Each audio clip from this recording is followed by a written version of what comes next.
শ্বশুর ভাই আর কত তো ভালো বাজে। ঠিকই তো, আমার শাশুড়িও কইতাছে কি রে শ্বশুর বাড়ি কবে যাবি? যাস না কে? ল যাইগা। দুরু যা জামুছে তাই কুক।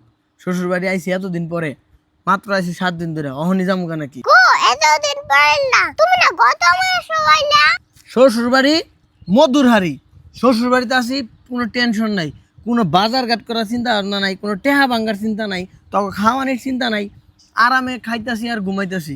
সমস্যাটা কি? সমস্যা কি মানে? মায়েও রানতে রানতে বিরক্ত হয়ে যাইতাছে গা, আর মাইনছেও বদনাম করতাছে। কি রে জামাই কি কোনো কাম কাজ করে না? এতদিন আয়া বয়ে রইছে, এটা কি কোনো কথা কও কও? হাসাই তো আব্বা, জামাই 3 দিনের বেশি থাকার লাগে না। 3 দিনের বেশি থাকলে ইজ্জত পাওয়া যায় না শ্বশুর বাড়ি। কে কি কইলো ওটা দেখার বিষয় না, আমার কোনো খরচ পাতি হইতাছে না, আমার এতেই রিল্যাক্স। তোমার তো কিছুই হয় না, তুমি তো নাম্বার 1 বাদাম্মা। হ্যাঁ বেটা এত যা, উল্টা পাল্টা কথা কস, আমার বাদে মানে সে কথা কইলে তো দোষ।